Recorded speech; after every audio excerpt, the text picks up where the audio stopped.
رمضان کا اصل میں جو پروگرام ہے، میں پہلے ذرا تمہیداً عرض کر دوں، یہ ہم صرف واقف ہیں روزہ دن کا اور رات کو 1 گھنٹے کی تراویح۔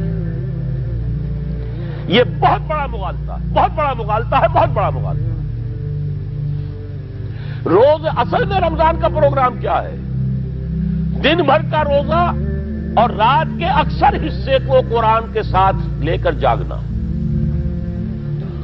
لیکن حکمت خداوندی نے پہلے حصے کو تو فرض کیا ہے، دوسرے کو فرض نہیں کیا، اس کو ترغیب اور تشویق پر چھوڑ دیا ہے۔ لیکن اس کی جو اہمیت ہے میں چاہتا ہوں کہ پہلے اچھی طرح اس کو سمجھ لیں آپ۔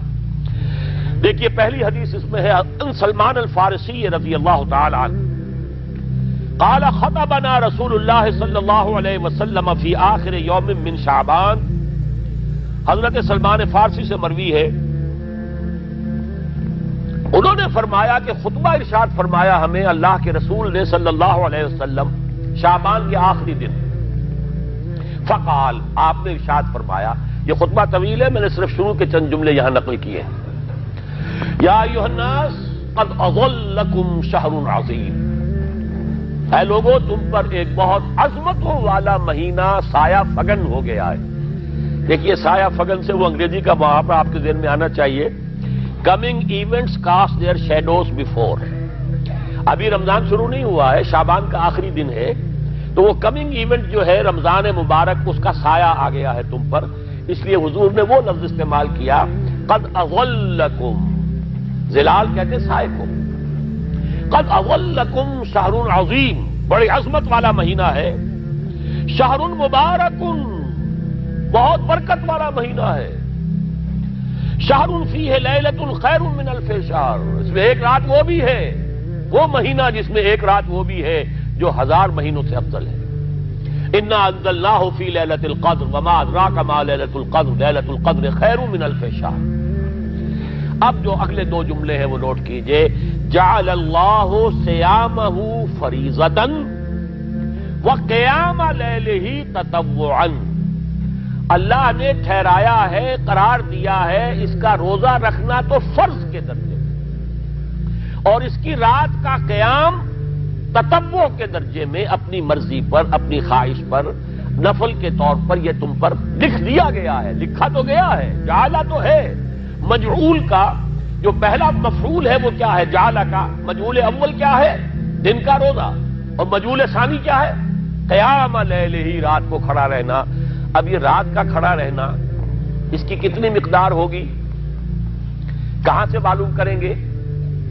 قرآن سے۔ جب یہ لفظ آیا ہے سورہ مزمل میں، یا ایھا المزمل قم اللیل الا قلیلا نصفہ او انقص منہ قلیلا او زد علیہ ورتل القرآن ترتیلا، یہ معنی ہے اے لحاظ کمبل میں لپٹ کر لیٹنے والے، کھڑے رہا کرو رات کو سوائے اس کے تھوڑے سے حصے کے، یعنی آدھی رات یا اس میں تھوڑا سا کم کر لو، جسے پھر کہا مفسرین نے 1/3 رات کم سے کم، اور زد علیہ یا آدھی پر بھی کچھ زیادہ کرو، یہ 2/3 رات ہو گیا۔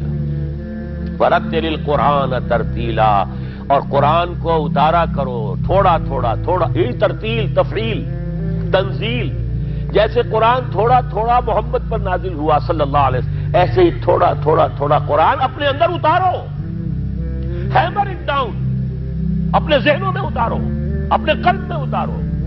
اس کے لیے رات کو کھڑے رہو، اور قیام اللیل کم سے کم 1/3 شب کے اوپر اطلاق ہوگا، اس سے کم پر تو اطلاق ہے ہی نہیں۔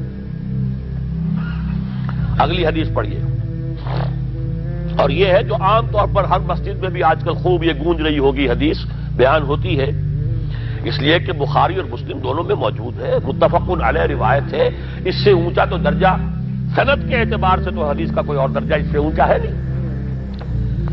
عن ابی ہریرہ رضی اللہ عنہ قال قال رسول اللہ صلی اللہ علیہ وسلم، حضرت ابو ہریرہ سے روایت ہے، آپ نے فرمایا کہ حضور نے ارشاد فرمایا، من صام رمضان ایمانا و احتسابا غفر له ما تقدم من ذنبہ، جس نے روزہ رکھا رمضان مبارک کے دوران اللہ پر یقین رکھتے ہوئے اور اس سے اجر و ثواب کے حاصل ہونے کی امید میں، اس کے تمام پچھلے گناہ معاف ہو جاتے ہیں۔ ومن قام رمضان ایمانا واحتسابا غفر له ما تقدم من ذنبه، اور جو کھڑا رہا رمضان کے دوران، کھڑا رہا ہے، جیسے ساما، میں نے شروع میں آپ سے عرض کر دیا تھا، یہ مصدر ساما یصوم صومن، قام یقوم قیاما، ومن قام رمضان، جو کھڑا رہا رمضان کے دوران، پورے رمضان کے دوران کھڑا رہا، ایمان و احتسابا کی شرط پھر وہی ہے، غفر له ما تقدم من ذنبه، وہی اجر اس کا بھی ہے، ومن قام لیلۃ القدر ایمانا واحتسابا غفر له ما تقدم من ذنبه، اور جو خاص طور پر لیلۃ القدر میں کھڑا رہا ایمان اور احتساب کے ساتھ، اس کے بھی پچھلے گناہ معاف ہو گئے۔ اب یہ قامہ اور سامہ جیسے آ رہا ہے ایک دوسرے کے ساتھ پیرلل ہو کر، اس کو نوٹ کر لیجیے، من سامہ رمضان من قام رمضان، کیا یہ 1 گھنٹے کی تراویح جو ہے اس پر پوری اترتی ہے؟ نسبت خاک رہا بعالم پاک، کوئی اس میں ریشو پروپورشن جڑتی نہیں۔ اگلی حدیث بھی پڑھ لیجئے، یہ وہی آگے عبداللہ ابن عمرو بن العاص رضی اللہ تعالی عنہما، جن کے بارے میں میں نے عرض کیا تھا، بہت ہی زاہد منش، بڑے عابد، ہر روز روزہ اور پوری رات نماز پڑھتے تھے، وہ راوی ہیں اس کے۔ عن عبداللہ ابن عمرو رضی اللہ عنہما ان رسول اللہ صلی اللہ علیہ وسلم قال الصیام والقرآن یشفعان للعبد، روزہ اور قرآن دونوں بندے کے حق میں شفاعت کریں گے۔ یقول الصیام، روزہ یہ کہے گا، اے رب، اے پروردگار، انی منعتہ الطعام والشہوات بالنہار، میں نے تیرے اس بندے کو روکے رکھا کھانے پینے سے اور شہوت سے دن کے وقت، فشفینی فی، میری وجہ سے روکا رہا، یہ کھانے کو اچھے سے اچھے جو ہے وہ موجود تھے کھانے، اور پینے کے لیے اعلیٰ سے اعلیٰ مشروب تھے، یہ رکا رہا میری وجہ سے کہ روزہ رکھا ہوا تھا، اور جیسا میں نے کہا منکوحہ بیوی موجود تھی لیکن رکا رہا، تھامے رکھا اس نے اپنے آپ کو میری وجہ سے، تو میری شفاعت اس کے حق میں قبول فرما۔ وَيَقُولُ الْقُرْآنُ، اور قرآن یہ کہے گا، مَنَعْتُهُ النَّوْمَ بِاللَّيْلِ، میں نے اسے روکا رکھا رات کو سونے سے، فَشَفِّعْنِي فِيهِ، تو پروردگار میری شفاعت اس کے حق میں قبول فرما، فَيُشَفَّعَانِ، تو ان دونوں کی شفاعت قبول کی جائے گی۔ سوال یہ ہے کہ کیا روزہ 1 گھنٹے کا یا 2 گھنٹے کا ہے؟ تو یہ قیام جو ہے یہ 1 گھنٹے کا کیسے ہو گیا؟ تو میں نے پہلے کوسچن مارک آپ کے ذہن میں کھڑا کر دیا، اب جواب سنیے اس کا۔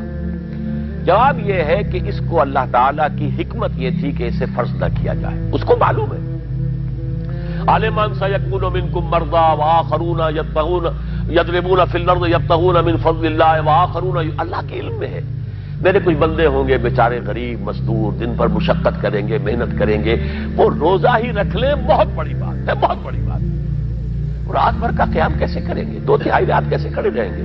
آدھی شب کیسے ممکن ہے؟ لہذا فرض نہیں کیا، حضور نے بھی فرض نہیں کیا، نہ اس کو آپ نے لازم کیا، نہ اس کے لیے وہ زوردار جو لوگوں سے کہا کہ ضرور پڑھو، چھوڑ دیا پڑھو، اور سب لوگ پڑھتے تھے اپنے طور پر۔ اب یہ کہ کوئی آدھی رات کھڑا ہے، کوئی 1/3 رات ہے، کوئی پوری رات ہے، تھے اللہ کے بندے، لیکن 3 دن حضور نے یہ باجماعت نماز پڑھا دی، لیکن پڑھائی ہے وہ تہجد کے وقت، یعنی لوگ رات کے وقت جو بھی ہے کھڑے ہیں، جاگ رہے ہیں، قرآن پڑھ رہے ہیں، لیکن یہ کہ خاص تہجد کے وقت آپ اپنے حجرے سے برآمد ہوئے تو لوگ جمع ہو گئے، آپ کے گرد جمع ہو گئے، آپ نے 3 دن یہ 8 رکعتیں جو تہجد کی حضور کی ہوتی تھی، وہ آپ نے 8 رکعتیں پڑھائیں باجماعت، لیکن وہ وقت تہجد کا تھا، یہ نوٹ کر لیجیے۔ 4تھے دن بھی صحابہ منتظر رہے، کیا حضور برآمد ہوں گے، تشریف لائیں گے؟ نہیں آ رہے حضور، تو کچھ کھنگار بھی رہے ہیں، کہیں پتہ نہیں حضور کہیں اونگ نہ آ گئی ہو تو ہماری آوازوں سے جاگ جائیں، پھر بھی نہیں آئے حضور۔ اگلے روز آپ نے فرمایا کہ میں جان بوجھ کر نہیں آیا، میں اگر یہ متواتر تمہیں پڑھاؤں گا تو یہ تم پر فرض ہو جائے گی۔ یہ ہے وہ رافت اور رحمت، بالمومنین رؤوف الرحیم، جو اللہ تعالیٰ کی شان ہے رحمان الرحیم ہونے کی، بالمومنین رؤوف الرحیم، یہ محمد الرسول اللہ بھی ہے، تم پر یہ سختی جو ہے یہ تمہارے لیے قابل برداشت نہیں ہوگی، لہذا میں نے یہ 3 دن صرف پڑھائی ہے، اگر مسلسل پڑھاتا تو فرض ہو جاتی۔ یہاں تک تو ہے حکمت نبوی کا معاملہ، اب آیا حکمت صحابی یا حکمت خلیفہ راشد۔ یہی معاملہ رہا حضور کی حیات طیبہ کے دوران، یہی حضرت ابوبکر رضی اللہ تعالیٰ عنہ کی خلافت کے دوران، یہی حضرت عمر کا بھی ابتدائی دور۔ لیکن دور خلافت عمر فاروق کے دوران یہ واقعہ آیا کہ حضرت عمر داخل ہوئے مسجد میں، دیکھا رات کے وقت ابھی کوئی باجماعت تراویح کا کوئی انتظام نہیں تھا۔ آپ نے دیکھا کچھ لوگ مسجد کے اس کونے میں کھڑے ہیں، ایک حافظ ہے، صحابہ تو حافظ نہیں ہوتے تھے نا، تو کوئی حافظ ادھر، انہوں نے 5 6 7 8 آدمیوں نے کسی حافظ سے گزارش کی، وہ انہیں قرآن سنا رہا ہے، وہ کھڑے سن رہے ہیں۔ کوئی دوسرے کونے میں ایک دم گھٹا ہے کہ اس پہ تیسری طرف ہے، کہیں ہے، تولیوں کے اندر لوگ جو ہے وہ قیام اللیل کا حق ادا کر رہے ہیں۔ آپ نے فرمایا کیا ہی بہتر ہو کہ یہ سب جمع ہو جائیں ایک امام کے پیچھے، اور پھر یہ کہ اسے عشاء کے ساتھ متصل رکھ دیں، تاکہ جس کو کہتے ہیں عربی میں ما لا یترک کلہ لا یترک کلہ، اگر کوئی شے کل کی کل حاصل نہیں ہو سکتی تو کوئی شخص بھی مسلمان بالکل محروم نہ رہ جائے، کم سے کم یہ 20 رکعت تراویح تو پڑھے اور قرآن سن لے، تاکہ کسی نہ کسی درجے میں تو اس کا بھی حصہ ہو جائے اس کی برکات میں سے۔ یہ ہے حکمت حضرت عمر فاروق کے فیصلے کی۔ اور چونکہ حضور نے فرمایا علیکم بسنتی و سنت الخلفاء الراشدین المہدیین، تم پر لازم ہے کہ میری سنت کو اور میرے خلفاء راشدین کی سنت کو مضبوطی سے پکڑو۔ یہ وجہ ہے کہ فقہاء اربعہ جو ہیں ہمارے، وہ سب کے سب اس کو واجب کے درجے میں رکھتے ہیں، اس لیے کہ یہ فیصلہ حضرت عمر کا ہے، عمر خلیفہ راشد ہیں رضی اللہ تعالی عنہ، لہذا یہ نظام بن گیا تراویح کا۔ اب میں اس کی نفی نہیں کر رہا، لیکن جو شخص سمجھتا ہے کہ اس سے اصل حکمت اور غرض و غایت پوری ہو گئی، وہ مغالطے میں مبتلا ہے۔ یہ تو علی الاقل کم سے کم اس درجے میں کہ ہر مسلمان کم سے کم اس درجے تک تو جو ہے وہ کچھ نہ کچھ حظ حاصل کر ہی لے، اور وہ اس سے محروم نہ ہو بالکل ہی۔ ما لا یدرک کلہ لا یترک کلہ، اس درجے میں حضرت عمر کا فیصلہ ہے، اور اسی کی وجہ سے ہمارے خلفاء، ہمارے جو ائمہ اربعہ انہوں نے قبول کیا ہے۔ اور یہی اس مسئلے کا حل ہو جائے گا جو اہل حدیث حضرات اس کے اوپر جو ہے چیلنج بھی شائع کرتے ہیں، کوئی ثابت کر دے حضور سے 20 رکعتیں تو ہم اتنے لاکھ، ہم بھی کہتے ہیں کہ حضور سے ثابت نہیں ہے، کون کہتا، دعویٰ ہی نہیں، یہ تو حضرت عمر کا فیصلہ ہے۔ حضرت عمر کا فیصلہ، خلیفہ راشد کا فیصلہ، اس کو امت نے قبول کیا ہے، لہذا وہ نظام ہے، رہے گا۔ اور یہی جو ہے آپ کو معلوم ہے، حالانکہ یہاں اکثریت جو ہے وہاں پر وہ اہل حدیث حضرات کی ہے سعودی عرب میں، حرمین میں وہی 20 رکعت تراویح ہوتی ہے، اس لیے کہ وہ ان کا جو آفیشل مسلک ہے وہ مسلک حنبلی، حنفی نہیں ہے، تو حنبلی مسلک میں بھی یہی ہے، شافعی میں بھی یہی ہے، مالکی میں تو 36 تک کی روایتیں موجود ہیں، 36 رکعت، لیکن یہ ہے کہ یہ ہے وہ 20 رکعت تراویح کا معاملہ، اس کی نفی میری بات سے نہ سمجھ لیجئے گا، وہ ٹھیک ہے، حضرت عمر کا فیصلہ ہے۔ پھر یہ کہ یہ آسان ترین ہے کہ عشاء کے ساتھ ہی متصل پڑھ لی، اور آج تو ہماری نیند کا کوئی حصہ اس میں جاتا ہی نہیں، کون سوتا ہے اس سے پہلے، سوال ہی پیدا نہیں ہوتا۔ لیکن یہ جو کہہ رہے ہیں کہ قرآن کہے گا میں نے اسے نیند سے روکے رکھا، اس کا حق کہاں ادا ہوا؟ اس کا حق تو ادا ہوگا کہ تہائی ورنہ نصف شب کے لگ بھگ آپ جاگے قرآن کے ساتھ۔ اب سمجھیے اس کی غرض و غایت کیا ہے۔ اگر قرآن رمضان کا یہ دوگنا پروگرام سامنے آ گیا، اصلاً جو مطلوب ہے دن بھر کا روزہ اور رات کے اکثر حصے کا کم سے کم نصف شب جو ہے اس میں جاگنا قرآن کے ساتھ، اب اس کی جو حکمت اور غرض و غایت ہے وہ بھی اب آپ 2 درجوں میں سمجھیے۔ رمضان کا اب 2 اچھا پروگرام، دن میں روزہ رکھو، اس روح کو مزمحل کرو، اس روح کو مزمحل کرو گے، اس نے جسم کو مزمحل کرو گے، حیوانی وجود کو، تو ہی اس روح کو کچھ ریلیف ملے گا۔ بھاری بوجھ کسی کے قدموں میں پڑا ہوا ہے، وہ کیسے اوپر اٹھے گا؟ ذرا اس کے نیچے جو وزن ہے، لنگر بھاری ہے جہاز کا، کیسے چلے گا؟ لنگر تو اٹھاؤ۔ تو اس طریقے سے وہ ذرا بوجھ سے اس کو تھوڑا سا ریلیف دو، رات کو کھڑے ہو جاؤ، اب اپنی روح پر نازل کرو اللہ کے کلام کو۔ تیرے ضمیر پہ جب تک نہ ہو نزول کتاب، گرہ کشا ہے نہ راضی نہ صاحب کشاف۔ اب یہ پھوار پڑ رہی ہے تمہارے اوپر، تمہارے اندر اس کو جذب ہونا چاہیے۔ اس سے کیا ہوگا؟ روح کو تقویت حاصل ہوگی۔ اس کو مثال سے پہلے سمجھا دوں، کوئی شخص پیاس سے مر رہا تھا، اس درجہ پیاسا تھا کہ اس کے اوپر بے ہوشی بھی طاری ہو گئی۔ کوئی شخص آیا، اس نے پہلے اس کو پانی کے چھینٹے دیے، کچھ ہوش میں آیا، اب اسے پانی کا کوئی کٹورا لگا دیا اس کے منہ سے، پانی کے ایک گھونٹ کی جو لذت اسے اس وقت محسوس ہوگی، کیا کبھی زندگی میں کسی کو محسوس ہو سکتی؟ یہ پانی کتنی بڑی قیمت ہے، قیمتی شے ہے، یہ تو اسی سے پوچھئے جسے شخص پیاس لگی تھی اور پیاس کی وجہ سے بے ہوش ہو گیا۔ اسے پانی کا ایک گھونٹ، جیسے کہ آپ تصور کر سکتے ہیں پیاس سے کوئی مر رہا ہو بادشاہ، وہ اپنی پوری سلطنت دے دے گا، مجھے ایک کٹورا پانی دے دو، بابا لو سلطنت دے، جان سے جا رہا ہوں میں تو۔ اس وقت پانی کی قدر و قیمت معلوم ہوگی۔ آپ کی روح بے ہوش، آپ نے روزہ رکھ کر اسے کوئی تھوڑا سا لیف دیا، چھینٹے ڈالے، اب رات کو آپ نے یہ آب حیات ماء مبارکہ، دیکھیے مبارک کا لفظ دو ہی چیزوں کے ساتھ قرآن میں ہے، ماء مبارکہ، بارش جو آسمان سے اترتی ہے یہ پانی مبارک ہے، برکت کہتے ہیں اسے ہیں جو کسی شے کی مخفی جو قوتیں ہیں انہیں اجاگر کر کے باہر لے آئے، یہ برکت ہے۔ زمین کے اندر روئیدگی ہے، بارش برسی، اندر سے نکل آیا۔ اسی طرح کتاب مبارک، یہ کتاب مبارک ہے، یہ کتاب مبارک ہے، یہ تمہارے اندر سے تمہاری سوئی ہوئی روح کو بیدار کر کے پھر اسے غذا دیتی ہے۔ اب جب وہ قرآن کو پڑھے گا یا اس کو قرآن اس کے اندر جائے گا، اسے معلوم ہوگا اس سے بڑی کوئی نعمت نہیں۔ یہ ہے شکر جو پیدا ہوگا اب اس کی گہرائی کے، اس کے دل کی گہرائیوں میں۔ شکر کے معنی کیا ہے؟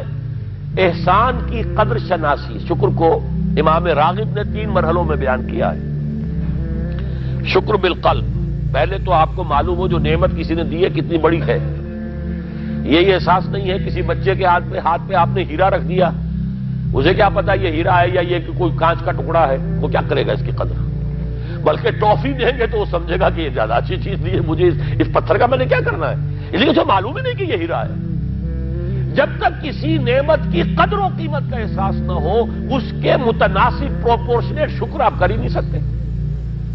پھر آپ کو زبان سے شکر ادا کرنا ہے۔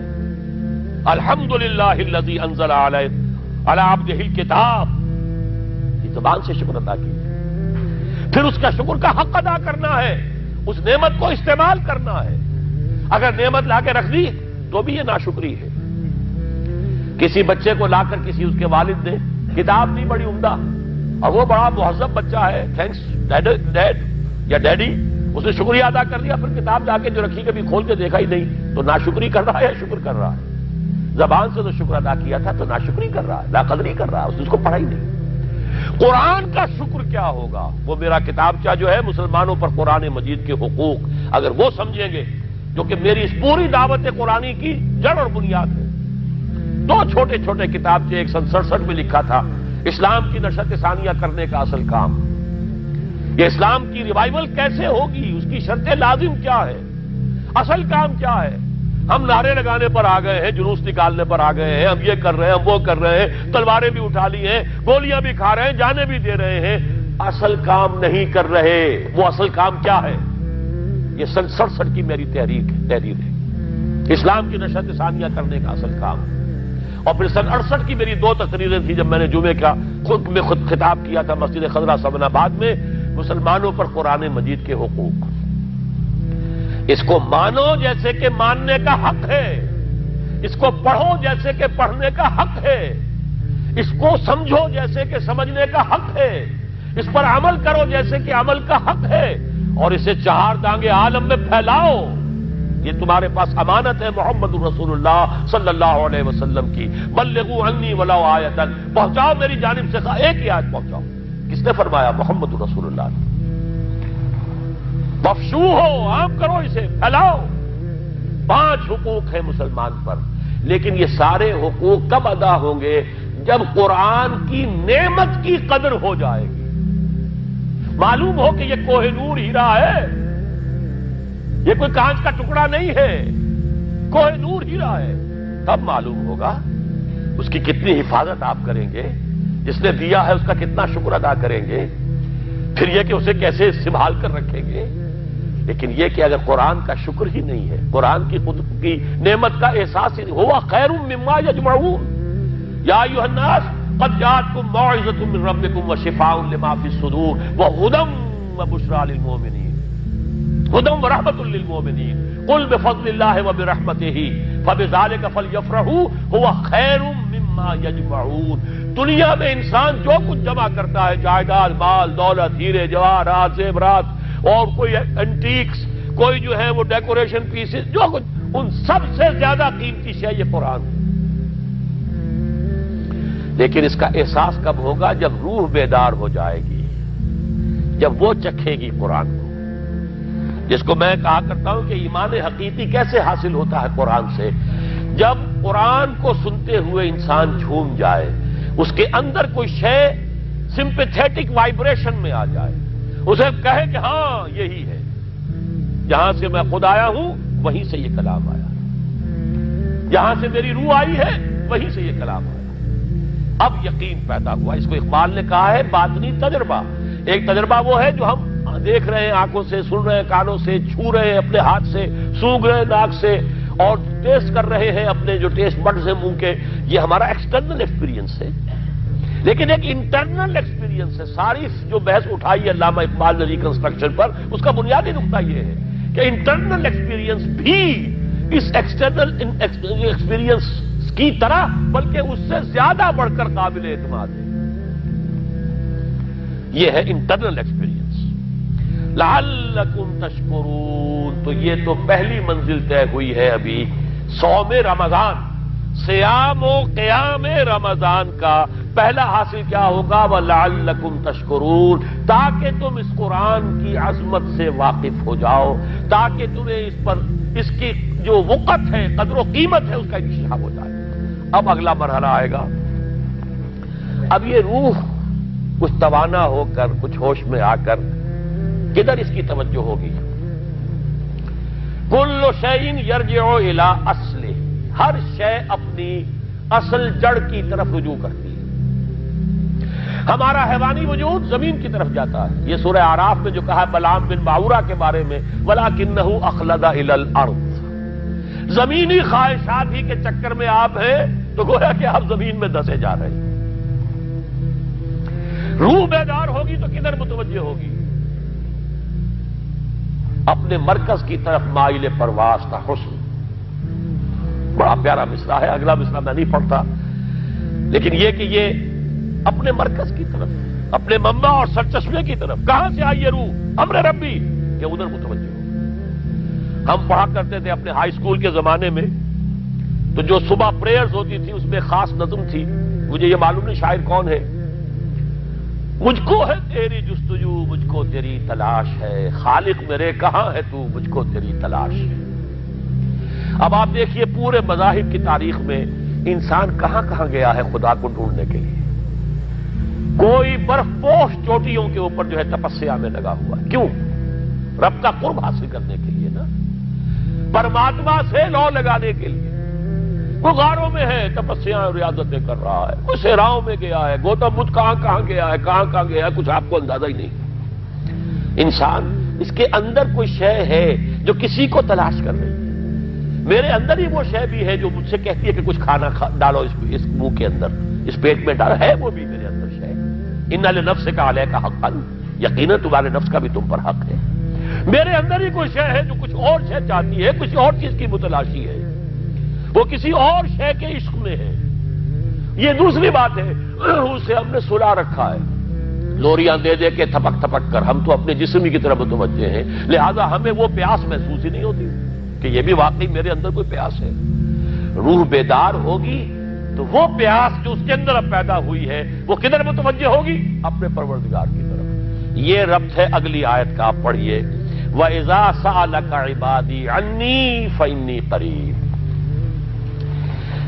جب یہ روح بیدار ہو کر اپنے مرکز کی طرف متوجہ ہوگی، اپنے منبع اور سرچشمے کی طرف متوجہ ہوگی، اپنے مبدا کی طرف متوجہ ہوگی، تو اے میرے نبی صلی اللہ علیہ وسلم، جب میرے بندے آپ سے میرے بارے میں پوچھیں، فَإِنِّي قَرِيب، انہیں بتا دیجئے میں قریب ہی ہوں، کہیں دور نہیں، اس کی رگے جاں سے بھی زیادہ قریب ہے۔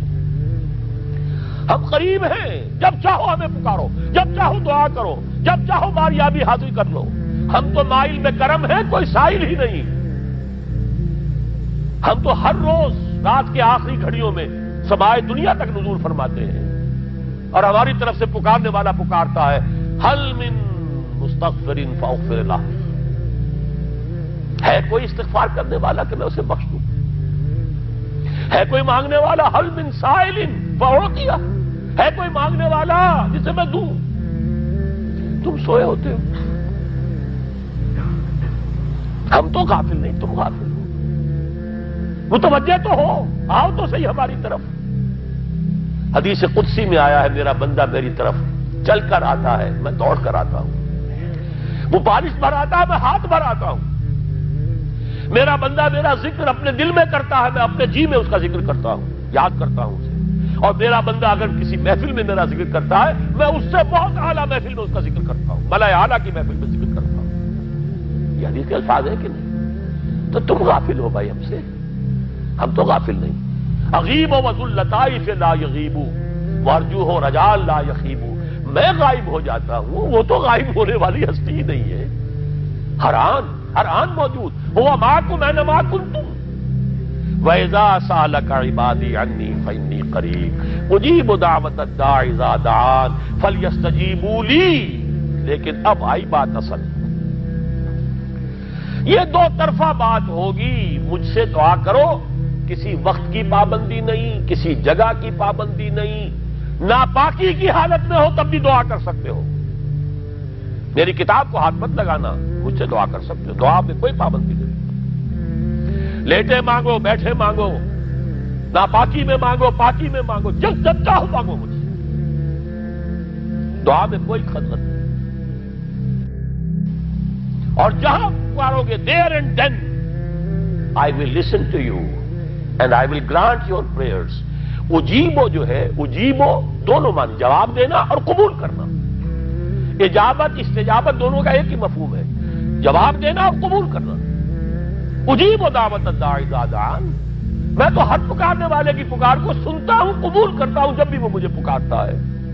لیکن فلیستجیبوا لی، میرا بھی تو کہنا مانو، چاہیے کہ یہ بھی میرا کہنا مانے، مجھ سے محبت کریں، مجھ سے لو لگائیں، میرے دین کے لیے اپنے آپ کو وقف کریں۔ ان صلاتی و نسکی و محیای و مماتی للہ رب العالمین، میرے باغیوں کے خلاف بغاوت کرے، میرے دین کا جھنڈا اونچا کرے۔ یہ سارے احکام ہے کہ یہ قرآن میں۔ قاتلوہم، جیسا کہ میں نے آپ کو بتایا اگلے ہی رکوع میں قتال کا حکم آ رہا ہے۔ اب وہ گھوڑوں کو روزہ رکھواتے تھے، بتا دیا یہ روزہ تمہیں کس لیے رکھوایا جا رہا ہے، اگلے ہی رکوع کے اندر حکم ہے، قاتلوا فی سبیل اللہ الذین یقاتلونکم وقاتلوہم حتی لا تکون فتنۃ ویکون الدین للہ، اللہ کے لیے دین ہو جائے، پورا کا پورا نظام اللہ کے تابع آ جائے۔ اس کے لیے پہلے دعوت دو، محنت کرو، جد و جہد کرو، اس دعوت کے نتیجے میں جمعیت فراہم کرو۔ جب جمعیت اتنی ہو جائے کہ پھر اس باطل نظام کے خلاف بغاوت کر سکو تو کرو بغاوت۔ اگر باطل نظام کے خلاف بغاوت نہیں کرتے ہو تو پھر ہم سے بغاوت ہے تمہاری۔ پہلے ذہنی بغاوت ہے، آپ ڈس اون کیجئے ذہنی اعتبار سے، نفسیاتی اعتبار سے، میں اس نظام کو نہیں اون کرتا، ریکنسائل نہ کیجئے اس کے ساتھ، کوئی تعاون نہ کیجئے اس کے ساتھ، کوئی چاکری اور ملازمت نہ کیجئے اس کی، تن من دھن لگائیے اس نظام کو بدلنے کے لیے، چاہے ابھی وہ دعوت کے مرحلے میں ہے، لوگوں کو تیار کیا جا رہا ہے، تربیت دی جا رہی ہے، تزکیہ کیا جا رہا ہے، لیکن ہدف کیا ہے؟ تاکہ اللہ کا دین غالب۔ فَلْيَسْتَجِيبُوا لِي، میرا بھی تو کہنا سنیں اور مانیں۔ میں جہاد کا حکم دیتا ہوں تو جہاد کریں، میں اقامت دین کا حکم دیتا ہوں اقیم الدین تو اس کے لیے کھڑے ہو جائیں، میں قتال کا حکم دوں تو قتال کریں۔ فَلْيَسْتَجِيبُوا لِي وَلْيُؤْمِنُوا بِي، اور مجھ پر ہی اپنا ایمان پختہ رکھیں، توکل کریں تو مجھ پر کریں، محبت کریں تو مجھ سے کریں، راضی رہے تو میری تقدیر پر راضی رہے، توکل ہو، راضی برضائے رب ہو، اطاعت ہو، جب تک یہ ساری چیزیں اللہ کے لیے نہ ہو جائیں۔ والذین آمنوا اشد حبا للہ، اصل میں تو مومن وہ ہوتے ہیں جو سب سے بڑھ کر شدید ترین محبت اللہ سے کرتے ہیں۔ قل ان کان آباؤکم وابناؤکم واخوانکم وازواجکم وعشیرتکم واموال اقترفتموها وتجارۃ تخشون کسادها ومساکن ترضونها احب الیکم من اللہ ورسولہ وجہاد فی سبیلہ فتربصوا حتی یاتی اللہ بامرہ واللہ لا یہدی القوم الفاسقین۔ اے نبی ان سے کہہ دیجئے، اگر تمہیں اپنے باپ، اپنے بیٹے، اپنے بھائی، اپنے اسپاؤسز، بیوی کے لیے شوہر، شوہر کے لیے بیوی، اور رشتہ دار، اور تمہارے وہ مال جو تم نے بڑی محنت سے جمع کیے ہیں، تمہارے وہ کاروبار جن کا تمہیں اندیشہ ہوتا ہے کہ کساد بازاری نہ ہو جائے، کہیں پر جو ہے ریسیشن نہ آ جائے، اور تمہارے وہ مکان اور محلات جو تم نے بنائے ہیں، اگر یہ 8 چیزیں محبوب تر ہیں اللہ سے اور اس کے رسول سے اور اس کی راہ میں جنگ کرنے سے، جہاد سے، تو جاؤ دفع ہو جاؤ، بیٹھو وہاں یہاں تک کہ ہم اپنا فیصلہ سنا دیں۔ اور اللہ ایسے فاسقوں کو، ایسے ناہنجاروں کو ہدایت نہیں دیتا۔ یہ ہے قرآن، آیت نمبر 24 سورہ توبہ۔ فَلْيَسْتَجِيبُوا لِي وَلْيُؤْمِنُوا بِي لَعَلَّهُمْ يَرْشُدُونَ۔ اب وہ لفظ آ گیا رشد۔ دیکھیے پہلے آیا تھا لعلکم تتقون، روزہ، مجرد روزہ تقوی پیدا کر دے گا، ضبط نفس، اور ضبط نفس بھی وہ جو حکم خداوندی کا تابع ہے۔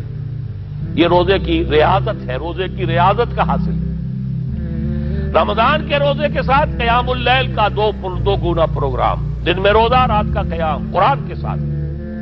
اس کا پہلا نتیجہ کیا ہے؟ لعلکم تشکرون، تاکہ قرآن کی عظمت منکشف ہو جائے، قرآن کی قدر و قیمت سے تم آگاہ ہو جاؤ، تمہیں معلوم ہو جائے کتنی بڑی دولت ہے جو اللہ نے دی ہے۔ اور آخری بات یہ، جب تمہاری روح بیدار ہو جائے گی، اپنے مالک کے ساتھ ہم کلام ہوگی، اسی کا نام دعا ہے۔ دعا ہے جس کے بارے میں حضور نے فرمایا الدعاء مخ العبادہ، یہ عبادت کا جوہر ہے۔ الدعاء هو العبادہ، دعا ہی تو اصل عبادت ہے۔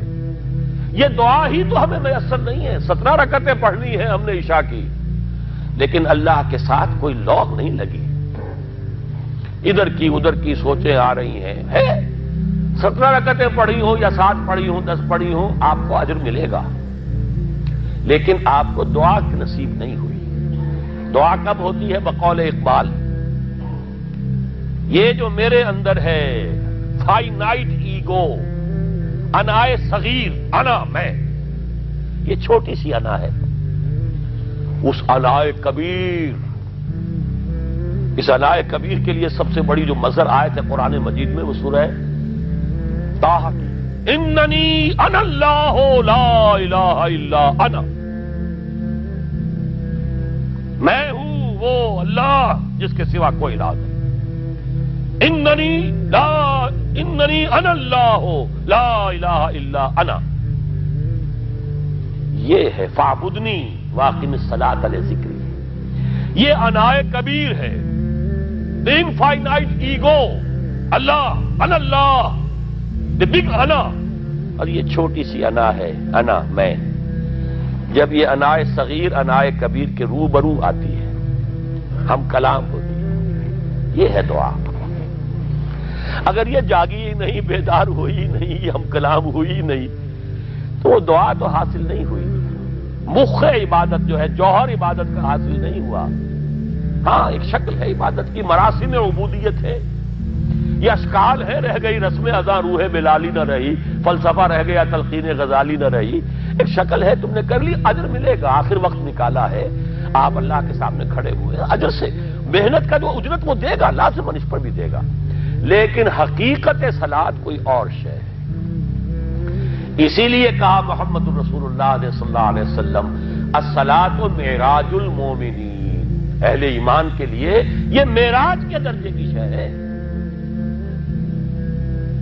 معراج میں مکالمہ ہوا تھا نا، التحیات للہ والصلوات والطیبات، یہ حضور نے فرمایا، السلام علیکہ ایھا النبی ورحمۃ اللہ وبرکاتہ، کس نے کہا؟ اللہ نے فرمایا، السلام علینا وعلی عباد اللہ الصالحین، حضور نے فرمایا اس سلامتی میں تمام اللہ کے نیک بندوں کو شامل کر رہا ہوں، سلامتی مجھ پر بھی ہو اور تمام اللہ کے نیک۔ یہ مکالمہ ہے، مخاطبہ ہے۔ جب تک یہ مکالمے اور مخاطبے کی شکل نہیں، اگر وہ انائے صغیر جاگی ہی نہیں، سوئی ہوئی ہے، بے ہوش ہے، پڑی ہوئی ہے، سسک رہی ہے یا مر چکی ہے، روح مر بھی جاتی ہے، جسم زندہ ہے، روح مر چکی ہے، جسم جان کے ساتھ زندہ ہے، حیوان انسان زندہ ہے، انسان مر چکا ہے۔ اس لیے قرآن کہتا ہے نبی یہ مردہ ہے، اموات غیر احیاء، یہ نہیں سنتے ہیں، یہ آپ کو سمجھتے ہیں آپ کے یہ بڑے غور سے سن رہے ہیں، نہیں سن رہے یہ تو مردہ ہے، روحانی طور پر مردہ ہے، ان کی روح مر چکی ہے، یہ تو حیوان رہ گیا زندہ، صرف یہ چلتے پھرتے مقبرے ہیں، یہ چلتے پھرتے تعزیے ہیں، اس کے سوا کچھ نہیں۔ یہ ابو جہل کون ہے اور ابو لہب کون ہے؟ یہ حیوان ابو جہل ہے اور حیوان ابو لہب ہے، ظاہر بات ہے کہ آنکھ تو کتے کی بھی ہے اور بلی کی بھی ہے، اور کان کتے کے بھی ہے، بلی کے بھی ہے۔ کتا بھی دیکھ کر گاڑی آ رہی ہے تو اپنے آپ کو بچاتا ہے، تم نے بچا لیا تو کون سا بڑا کمال کیا۔ وہ اندر کا انسان مر چکا ہے، یہ انسان اندر کا روحانی وجود یا مر چکا ہے یا سسک رہا ہے یا دبا ہوا ہے، بے ہوش ہے۔ یہ بیدار ہو اور ہم کلام ہو، افلاک سے آتا ہے نالوں کا جواب آخر، کرتے ہیں خطاب آخر، اٹھتے ہیں حجاب آخر، آتا ہے اللہ جواب دیتا ہے۔ اجیب دعوت الداعی اذا دعان، روحانی کان کھلے ہو تو تم جواب سنو گے، ان کانوں سے نہیں۔ وہی جب محمد پر آئی تھی ان کانوں سے نہیں آئی تھی، وہ دل پر اتری تھی براہ راست۔ فَإِنَّهُ نَزَّلَهُ عَلَىٰ قَلْبِكَ، ان کانوں کا ان آنکھوں کا سوال نہیں ہے، وہ دل پر براہ روح ہے محمدی پر۔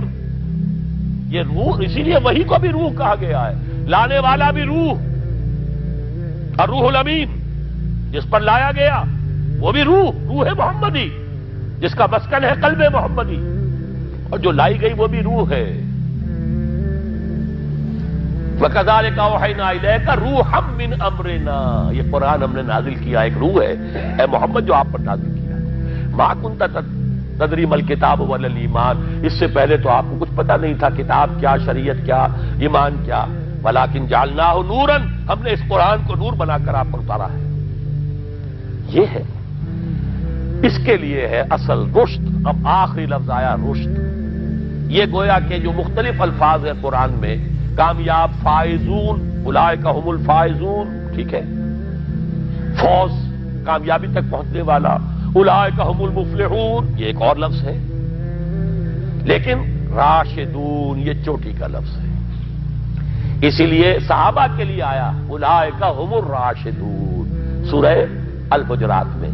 اسی لیے انسانوں میں سے نبیوں کے بعد سب سے اونچے چوٹی کے انسان ابو بکر، عمر، عثمان، علی، ان کے لیے آیا خلفاء الراشدون، علیکم بسنتی وسنت الخلفاء الراشدین المہدیین۔ یہ رشد ہے، رشد تک پہنچنا ہے تو یہ کام ہے، اور یہ ہے اصل حاصل صیام و قیام رمضان کا۔ اولئک هم الراشدون، اللہم ربنا اجعلنا منہم، اللہم ربنا اجعلنا منہم، اللہم ربنا اجعلنا منہم۔